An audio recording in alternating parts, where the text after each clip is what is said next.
네, 지난주에 있었던 소식들 함께 모닝 브리핑을 통해서 살펴보셨는데요. 그렇다면 세계의 주요 증시를 비롯해서 시장 상황은 어떻게 흘러갔는지 살펴보겠습니다.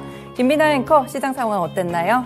네, 국내 증시가 쉬어가는 동안에 글로벌 증시는 계속해서 움직였습니다. 그 분위기 자체는 나쁘지가 않았지만 5월 FOMC를 두고 약간은 횡보하는 움직임이 나타났습니다. 유럽 증시 어떻게 흘러갔는지 유로스톡스 50지수부터 살펴보도록 하겠습니다. 유로스톡스 50지수 보시면 소폭으로 상승한 채로 장을 마쳤습니다. 0.03% 오른 4,359포인트 선에서 장을 마치는 모습이었고요. 살펴보시면 월요일 장부터 일주일간의 흐름 보시면 탄력이 약간은 둔화되는 모습이 나타났습니다. 0.03%로 소폭 상회하는 데 그쳤는데요. 우선은 이 퍼스트 리퍼블릭 은행이 결국에는 파산을 했고요. 이에 따라서 JP모건이 인수하기로 한 가운데 올 FOMC를 앞두고 약간의 관망세가 나타나고 있다는 점도 짚어보셔야겠습니다. 네, 이어서 원유 선물 가격 흐름 살펴보겠습니다. 네, 원유 선물 가격은 1% 넘는 약세 흐름을 기록했습니다. 1.34% 하락한 75달러 선에서 장을 마치는 모습이었는데요. 이 원유 같은 경우에는 약세를 나타내는데 경기 침체가 가장 큰 원인이 되고 있습니다. 퍼스트 리퍼블릭 은행이 파산을 했고 JP모건이 인수하겠다는 소식이 들려오면서 경기 침체를 향한 우려감이 다시 한번 짙어졌고요. 이에 따라서 원유 같은 경우에는 1% 넘게 하락하며 75달러 선에서 마쳤습니다. 네, 이렇게 유럽 증시 그리고 원유 선물 가격 흐름까지 살펴봤는데요. 미국 증시는 어떻게 마감했는지 SH인베스트먼트 김선영 연구원 연결해 보겠습니다. 안녕하세요. 네, 안녕하십니까. 네, 미국 증시 어떻게 마감했을까요?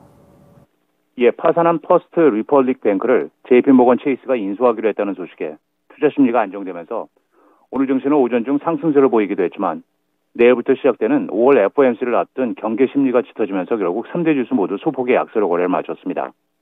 여기에 미국 제조업 경기가 6개월 연속 위축된 점이 시장의 상승을 막았는데요. 전미 공급관리자협회 ISM에 따르면 4월 제조업 지표는 47.1을 기록해 전달보다는 다소 개선됐지만 여전히 기준점인 50을 밑돌고 있는 상황입니다.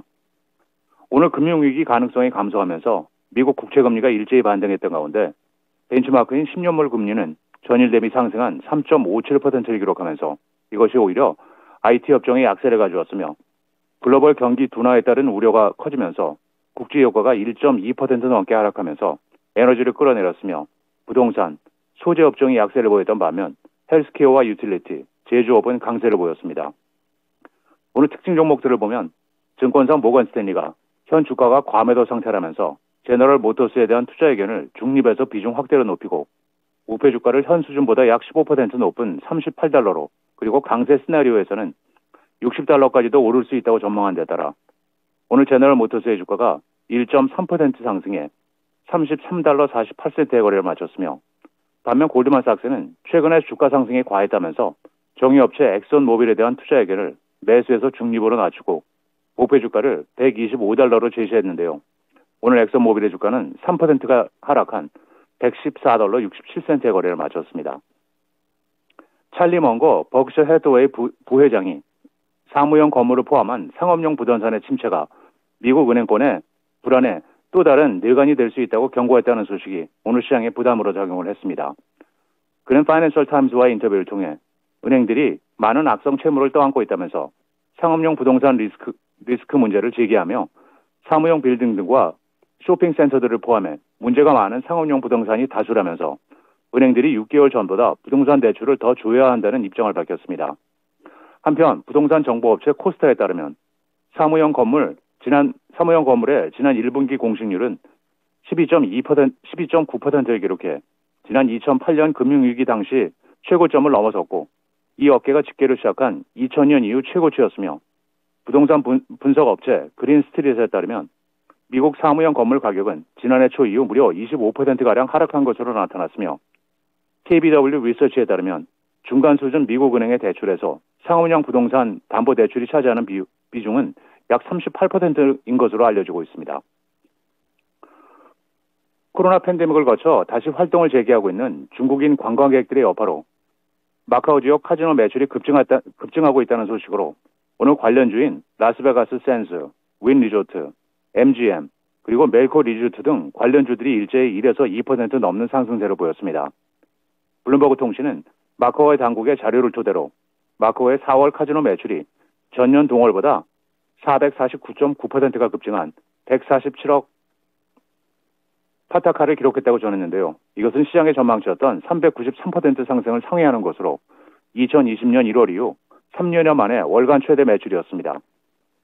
여전히 코로나 대유행 이전이었던 2019년보다는 약 30% 이상 낮은 수준이지만 카지노 사업은 마카오의 세수의 약 80%를 담당할 만큼 큰 비중을 차지하고 있는 가운데 지난 1월 중국이 위드 코로나 정책을 채택한 이후 마카오 카지노는 빠른 회복세를 보이고 있는 가운데 블룸버그 설문에 따르면 마카오의 개인 매출이 내년에는 2019년에 71% 선을 회복할 것으로 전망하고 있습니다. 예상을 상회한 실적 발표로 플로리다주 마이애미에 본사를 두고 있는 노르지언 크루즈라인 홀딩스의 주가가 오늘 8.9% 급등해 $14 54센트의 거래를 마쳤습니다. 이 회사는 여행객 증가에 힘입어 1사분기 매출이 전년 동기 대비 3배 이상 급증한 18억 2천만 달러를 기록했고 순손실은 전년 동기에 주당 $2 35센트보다 크게 감소한 주당 38센트에 기록했으며 이것은 팩트셋이 집계한 분석가들이 예상치였던 17억 4천만 달러의 매출과 순손실 42센트보다 크게 양호한 결과였습니다. 회사 측은 올해 약 75센트에 조정된 주당 순이익을 예상하고 있으며 이것은 시장의 컨센서스인 71센트를 상회한 것이라는 것이 전문가들의 분석입니다. 마지막으로 내일은 연방상무부의 3월 공장 수주가 발표되며 시장 예상은 전달 대비 1.4% 증가이며 이어 노동부의 3월의 구인과 이직 보고서인 졸트 리포트가 발표되고 다우지수의 구성 종목인 파이저를 시작으로 어드밴스 마이크로 디바이스, 듀폰, 포드모터, 클로락스, 우보 테크놀로지, 스타벅스, 사이먼 프로퍼티 그룹, 마라톤 페트롤리움, BPPLC, 시저스 엔터테인먼트, 메리오트 인터내셔널, 몰슨 코얼스, 그리고 톰슨 로이터가 지난 분기 실적을 발표할 예정입니다. 네, 계속해서 기업들은 실적을 발표하고 있습니다. 이어지고 있는 실적 발표까지 체크해 보시면서 투자 포인트 잡아보셔야겠습니다. 오늘 말씀 고맙습니다. 네, 감사합니다. 네, 이렇게 글로벌 증시 마감 상황까지 전달해 드렸습니다. 이어서 금요일장 국내 증시는 어떻게 마감했는지 함께 살펴보시죠. 먼저 코스피 시장부터 살펴보겠습니다. 코스피 지수는 이틀 연속 상승한 채로 장을 마쳤습니다. 2,500포인트 선을 간신히 지켜내는 모습이었는데요. 2,501포인트에서 장을 마쳤고요. 전거래일보다 0.23% 오른 채로 장을 마쳤습니다. 장 초반에는 0.64% 튀어오르면서 장을 시작을 했지만 기관의 매도세가 나타나면서 결국에는 이 탄력이 살짝은 둔화되는 모습이 나타났는데요. 업종별로 상황도 살펴보도록 하겠습니다. 네, 업종별로 보시면 빨간불이 켜져 있는 섹터가 조금 더 우세한 모습입니다. 그중에서도 대형주 중심의 상승세가 이 전기전자 섹터에서 포착이 됐고요. 그동안 올랐었던 운수장비 섹터에서 완성차 기업들의 주가는 조정을 받는 모습으로 장을 마쳤습니다. 우선 첫 번째로 살펴보실 섹터는 이 서비스업 중에서도 인터넷 플랫폼 관련 종목들인데요. 인터넷 플랫폼 관련 종목들이 미국 빅테크 기업 3사의 호실적 발표에 따라서 좋은 영향을 받았습니다. 네이버가 2.18% 상승한 채로 장을 마쳤는데요. 2.18% 오른 192,2,300원에서 종가를 형성해 냈고요. 그 밖에 카카오가 급등을 했습니다. 카카오가 4%대 상승률을 기록하며 4.12% 오른 58,100원의 종가를 만들어냈습니다. 변동성도 강하지 않았고요. 계속해서 좋은 흐름을 유지해 나가는 모습이 포착이 됐습니다. 하나증권은 미국의 빅테크 3사인 마이크로소프트, 알파벳, 메타가 모두 시장의 컨센서스를 상회하는 호실적을 발표를 했다며 구글의 검색 광고와 메타의 광고 매출은 작년 4분기 모두 역성장을 시현했지만 1분기를 기점으로 성장세를 보이기 시작했다는 점을 강조를 했습니다. 이에 따라서 글로벌 광고 시장의 회복은 국내 인터넷 기업에도 좋은 시그널이라고 해석을 했는데요. 이에 따라 카카오와 네이버가 대표적으로 급등하는 흐름을 나타냈습니다. 네, 그 다음으로 게임 관련 종목들이 두각을 드러냈습니다. 이 코스피 시장에서는 크래프톤 그리고 NC소프트가 대표적인 종목들이고요. 그 밖에 넷마블도 0.62%로 소폭 상승했습니다. 우선 크래프톤의 주가부터 함께 살펴보시죠. 크래프톤은 1.59% 오른 19만 2,100원의 종가를 만들어냈습니다. 주가 흐름 살펴보시면 변동성은 상당히 강한 모습이 드러났지만 그 이후에 탄력이 둔화된 이후부터는 계속해서 박스권 내에서 상승률을 나타내는 모습으로 장을 마쳤고요. NC소프트가 3%대 급등세를 나타냈습니다. 4% 가까이 되는 상승 흐름을 나타냈는데요. 3.86% 오른 37만 7천 원의 종가를 만들어냈습니다. NC소프트는 그래도 비교적으로 주가의 변동성이 상당히 없었습니다. 장 초반에 급등을 한 이후부터는 계속해서 상승권에 머무르는 모습이 포착이 됐습니다. 마지막으로 이 넷마블 같은 경우에도 0.62% 오른 64,800원의 종가를 만들어냈는데요. 이 종목 같은 경우에는 변동성이 상당히 강했다는 부분도 확인해 보실 수가 있습니다. 이 게임 산업이 지난해 매출 20조 원을 돌파했다는 소식에 시장이 주목을 했고요. 또 올해 2분기부터는 실적이 반등할 것이라는 기대감을 받으면서 게임 관련 종목들이 일제히 급등을 한 건데요. 우리나라 게임 산업이 사상 최초로 연간 매출 20조 원을 돌파를 하며 세계 4대 게임 강국의 위상을 높이고 있다. 이런 평가가 나오고 있습니다. 이 밖에 신작 그리고 실적 모멘텀을 안고 있는 종목들도 급등을 했는데 이 부분은 코스닥 시장으로 넘어가서 위메이드 통해서 더 자세하게 전달해 드리도록 하겠습니다. 네, 그 다음으로 조선주들 살펴보도록 하겠습니다. 운수장비 섹터에서 보시면 완성차 기업들은 조정을 받았습니다만 실적에 따라서 조선 관련 종목들은 빨간불을 켜냈습니다. 대표적으로 HD 현대중공업이 3.79% 올랐고요. 종가는 10만 9,600원에 형성을 해냈습니다. 주요 조선사들의 1분기 실적이 호조를 기록을 했고요. 또 수주 기대감 지속의 일부 조선 및 조선기자재 관련 종목들이 금요일 시장에서 상승을 했는데요. 우선은 현대중공업 3사와 삼성중공업이 실적 발표에서 흑자를 기록했다고 밝혔습니다. 이러한 여파에 HD 현대중공업도 3%대 급등세를 나타냈고요. 그 밖에 현대미포조선도 4%대 상승 흐름을 나타내며 4.26% 오른 73,400원의 종가를 만들어냈습니다. 그 밖에 대우조선해양이나 삼성중공업 같은 경우에는 소폭으로 조정을 받았는데 이렇게 실적 모멘텀을 안고 있는 종목들 위주로 상승세가 포착이 됐다는 점도 체크를 해보셔야겠습니다. 그리고 제가 앞서서 완성차 기업들은 주가가 조정을 받았다는 점 전해드린 바 있는데요. 하지만 여기서 KG 모빌리티 같은 경우에는 7% 넘는 급등세로 장을 마쳤습니다. 7.76% 오른 13,820원의 종가를 만들어냈는데요. 2년 4개월 만에 거래가 재개가 됐습니다. 거래 재개 첫날이었는데 개인 투자자들, 외국인들, 그리고 기관의 수급이 모두 다 유입이 되면서 결국에는 7% 넘는 상승세로 장을 마쳤습니다. 토레스 판매의 호조와 전기차 전환 등의 모멘텀이 작용이 되면서 7%대 급등세가 나타냈고요.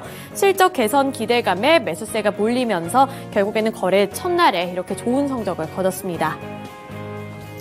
네, 다음으로 코스닥 시장 넘어가 보겠습니다. 코스닥 시장에서도 살펴보시면 혼조세가 나타나는 모습이 나타났고요. 우선은 에코프로 관련 종목들이 2.96% 올랐습니다. 에코프로는 2.96% 반등한 가운데 에코프로 BM은 0.93%로 1% 가까이 되는 하락세로 장을 마쳤고요. 26만 7천 원의 종가를 만들어냈습니다.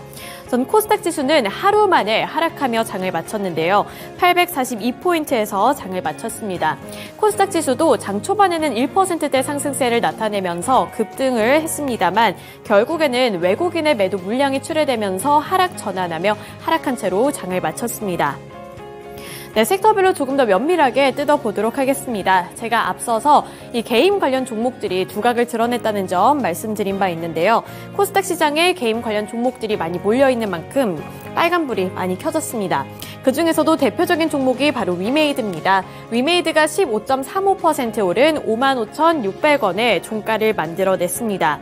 위메이드 같은 경우에는 나이트크로우라는 이 게임이 앱스토어에서 1위를 기록을 했고요. 양대 마켓에서 괜찮은 성적을 거뒀고 인기를 끌고 있다는 소식이 모멘텀이 되면서 급등하는 양상이 나타났고요. 따라서 주가 보시면 55,000원 선까지 다시 한번 올라서는 모습이 포착이 됐습니다. 장중에 변동성은 상당히 강했지만 15%대로 두 자릿수대 상승률을 나타낸 종목입니다. 위메이드를 필두로 위메이드 그룹주들 일제히 올랐습니다. 위메이드 맥스가 8%대 상승세 나타내면서 15,790원에 장을 마쳤고요. 그 밖에 위메이드 플레이 같은 경우에도 5% 넘게 올랐습니다. 5.03% 오른 13,990원의 종가를 만들어냈습니다. 그 밖에 나머지 관련 종목들도 실적과 신작 모멘텀을 안고 여팡 개선 기대감을 안으면서 일제히 급등을 했는데요. 네오위즈가 5.02%, 데브시스터즈가 4.16% 올랐습니다. 또 컴투스홀딩스가 0.58%로 소폭 올랐고요. 네오위즈 홀딩스도 3.93% 상승세를 드러냈습니다. 네, 그 밖에 나머지 관련 종목들도 살펴보도록 하겠습니다. 나머지 관련 종목들 중에서는 이번에 AI 그리고 로봇 관련 종목들이 일제히 오르는 모습이 나타났습니다. 대표적인 종목들부터 살펴보시죠. 최근에 관심을 받고 있었던 마음 AI가 이번에도 2.92% 오른 31,700원의 종가를 만들어냈고요. 한 주간의 흐름 보시더라도 8%의 수익률을 나타낸 가운데 한 달간 보시면 18.5%로 두 자릿수대 상승률을 나타내고 있는 종목이기도 합니다.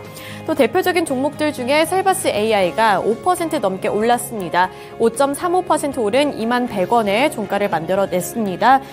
이 셀바스 AI 같은 경우에는 한 달 동안에는 조정을 받으면서 수익률이 마이너스 30.1%가량 됐지만 최근에 이렇게 다시 한번 새로운 모멘텀을 안으면서 4.2%로 한 주간 흐름 보시면 다시 한번 수익률을 나타내고 있다는 부분도 체크해 보실 수가 있습니다. 나머지 관련 종목들도 일제히 급등하는 모습이 나타났는데요. LG전자가 이 배송 물류 로봇 중심 사업을 전개한다 이런 소식을 전해왔습니다. 컨퍼런스 콜에서 상업용 로봇 시장에서 실내 자율주행 기술과 함께 멀티로봇 운용 기술 역량을 기반으로 배송 물류 로봇 중심의 사업 전개를 추진하고 있다며 로봇 사업을 강조를 했는데요. 이에 따라서 AI 관련 종목들 그리고 일부 로봇 관련 종목들이 빨간불을 켜내면서 상승한 채로 장을 마쳤습니다. 네, 이렇게 코스피 시장 그리고 코스닥 시장에서의 특징주들까지 함께 알아봤습니다. 글로벌 증시, 국내 증시 마감 상황 전달해 드렸습니다.